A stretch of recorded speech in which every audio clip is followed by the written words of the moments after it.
Scribe Life.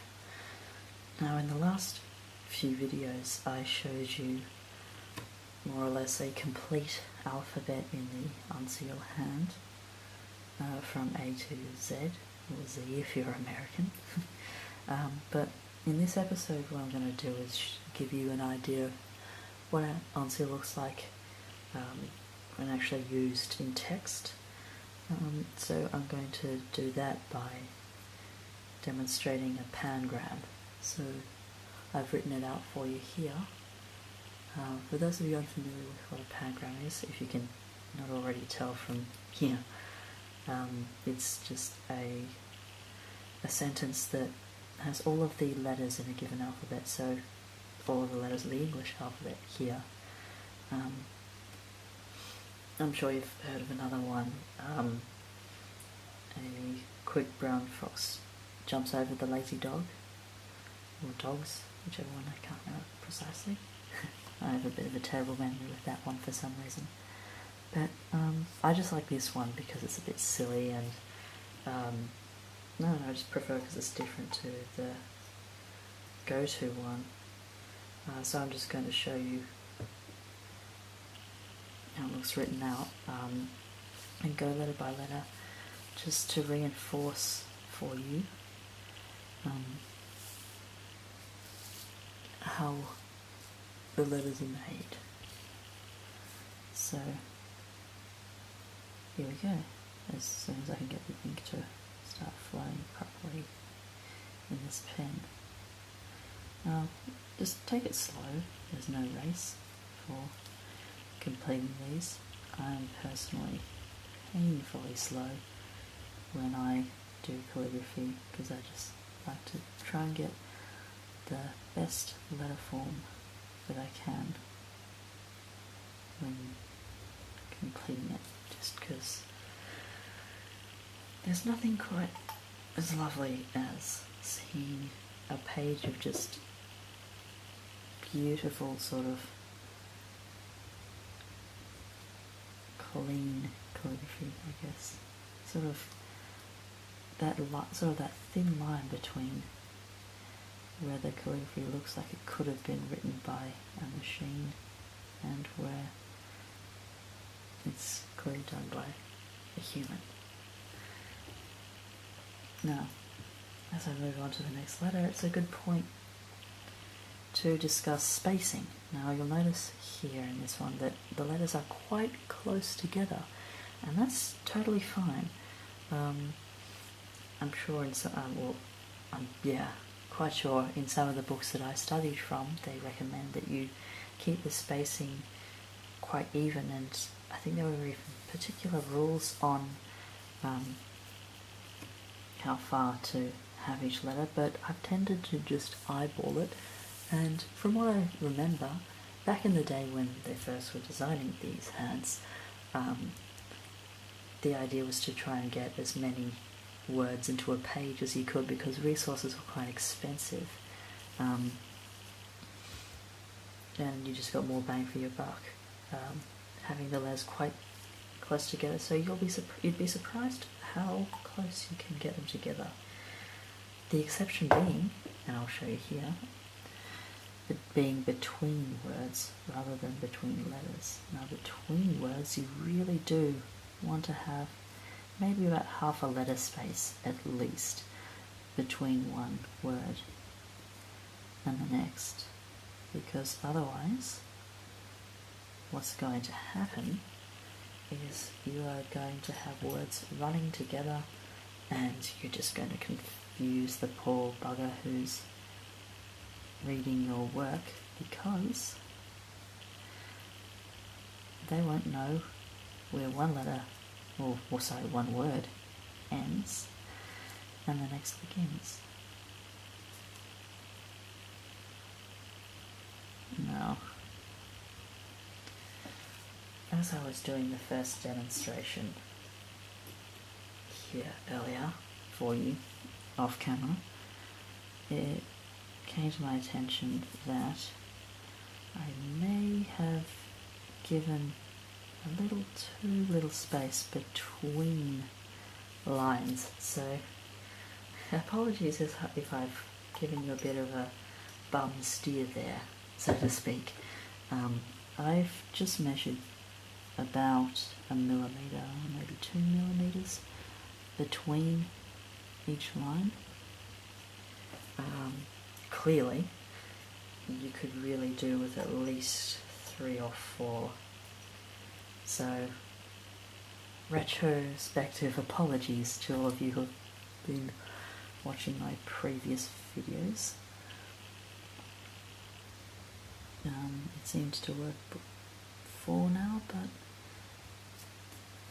oh well, we live and we learn. See, even I make mistakes, and that's totally cool.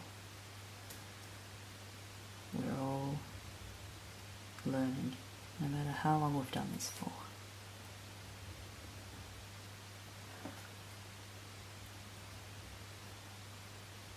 Oh, run out of ink there again. Apologies.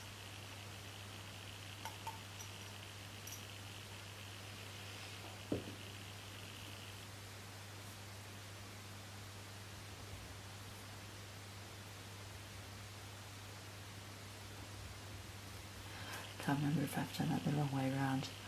I can't remember whether in the other video if I started with the first semicircle or with the horizontal. I have a feeling I started with the semicircle, but I tend to alternate between the two ways of drawing it.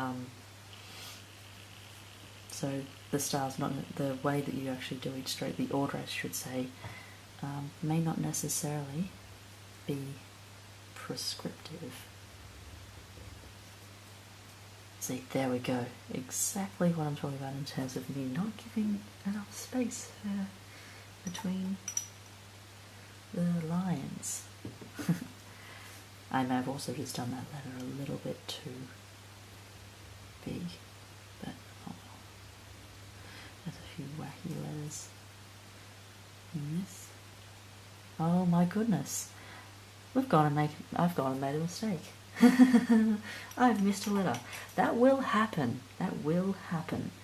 I was so focused on getting the letter form right that I forgot what letter that I did. Just ignore that. I completely missed the G there. But you'll notice when you first start writing as well, it's quite common to miss a letter or accidentally repeat a letter, and that's totally cool. I recommend not necessarily going in blind, so to speak. I recommend just very gently tracing out the letters that you're going to do before you write them out with like a pencil or a mechanical pencil, whichever one you prefer to use, just so you don't make silly mistakes like I did. Again, do as I say, not necessarily as I do, because I make mistakes too. For those of you who are interested in history or silly little facts, back in the Middle Ages, they used to have a little creature that they would blame their mistakes on, I guess you should say. Most artists and artisans, if you will, had patron saints, but calligraphers were different. We have a patron demon. His name is Titabilis, and it was believed that he was this little sort of homunculus creature, this little demon, and what he did was he would run around with a little sack, and he would, and in that sack were all the mistakes or letters missed out when scribes would write out their work, and he would either come and he would put in random little letters if you've accidentally, like when you've written the same word twice or the same letter twice, or he would come and steal letters so that you miss letters. And so if they ever made a mistake, they would cross it out, and they would often, I'll demonstrate after in a second, what they would do is, if there was a mistake, they would, if they could, they would rectify it, but if not, they would cross it out, and then in the little space there, they would often just draw a little demon character with a sack. Obviously there's only so much you can do because you won't really necessarily be able to fit another letter in there, but I would argue that that could sometimes add to the character of a piece, but if you wanted to have it look perfect, either I recommend try and do the entire thing with the letters written out first in very faint pencil, and then get a light table like I showed you in the first video with the tools and materials, and then have your final piece over the top of your draft and sort of trace over it, I guess, so that you make sure you have no mistakes, or just trust that writing it out in pencil will do it for you. So that should do it for this example. Hopefully you've got an idea of how Uncial works as a script now, and in future videos I will probably start giving demonstrations on how to create a calligraphy piece using Uncial. But for the moment, that is the Uncial script. I hope you've enjoyed it. I hope that you enjoy practicing it, and I'll start moving on to different hands in future episodes, so keep an eye out. I think the next one will be Gothic, so until then, when I show you that, keep practicing and keep scribbling.